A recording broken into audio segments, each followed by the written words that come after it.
জয়গুরু। ঠাকুরের আতুল চরণে আমার শতকোটি প্রণাম। ঠাকুরের কথা ঠাকুরের চরণেই নিবেদন করি। তো ঠাকুর বললেন বেয়ারা ছেলেকে শাসন করতে হলে। তো একটি মা খুব দুঃখ করে বললেন, ছেলেটি দিন দিন বেয়ারা হয়ে যাচ্ছে, কি যে করি তা বুঝতে পারি না।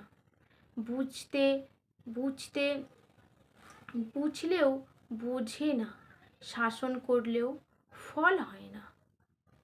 শ্রী ঠাকুর, আগে শাসন করা লাগে নিজেকে। সব নীতি কথা নিজে পালন করো না। সেই সব নীতি কথা যদি ছাওয়ালকে শেখাতে যাও তাতে কাজ হবে না।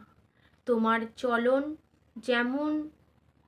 যেন এমনতর যাতে তোমার শ্রদ্ধা না করেই পারে না। তুমি তোমার গুরুজনদের বাস্তবে যতখানি মেনে চলবে, তাদের খুশি করার জন্য যত তুমি উঠে পড়ে লাগবে, তত তোমার ছেলে তোমার বাধ্য হবে।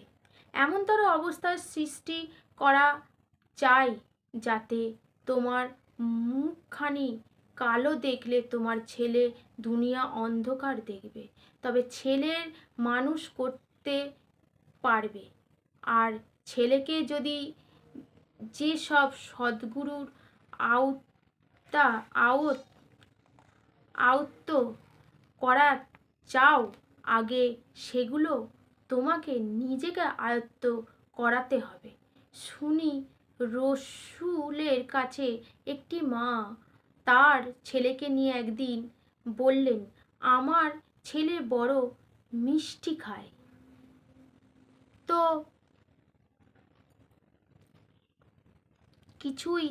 কিছুতেই এ অভ্যাস ছাড়ে না।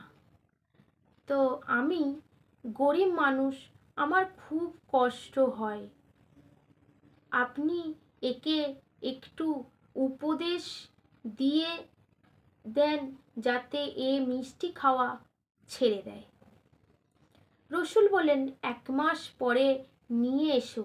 রসুল নিজে খুব মিষ্টি খেতেন।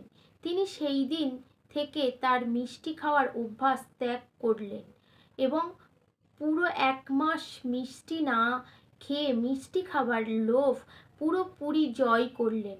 তারপর 1 মাস পরে মা ছেলেকে নিয়ে আসলেন। তখন রসুল সেই ছেলেটিকে মিষ্টি করে বুঝিয়ে বললেন কেমন করে মিষ্টি খাওয়া ছাড়তে হয়। তার কথা ছেলে তখন বুঝলো, সে মিষ্টি খাওয়া ছেড়ে দিল। তিনি তার অভিজ্ঞতা থেকে বলেছিলেন কিনা তাই তার কথা অত কার্যকারী। বহু সময় আমরা যে মানুষকে বোঝাতে পারি না, তাকে দিয়ে একটা জিনিস করাতে পারি না, তার কারণ আমরা নিজেরা হয়তো যথাযথভাবে তা আচরণ করি না। তাই যেভাবে বললে মানুষের মধ্যে বুঝ ও করা ফোটে, সেভাবেই বলা হয় না। কারণ না থাকলে, আচরণ না থাকলে, সত্যিকারের অভিজ্ঞতা না থাকলে সঠিকভাবে বলা যায় না। আবার একজনের হয়তো অভিজ্ঞতা আছে, বলছেও ঠিক, কিন্তু যাকে বলা হচ্ছে সে যদি শ্রদ্ধাবান ও অগ্রশীল না হয়, তাহলে তাতেও কিছু সুফল ফলে না। তাই ছেলের শ্রদ্ধা আগ্রহ যাতে পুষ্ট হয়, তাই করাই লাগে। জয় গুরু।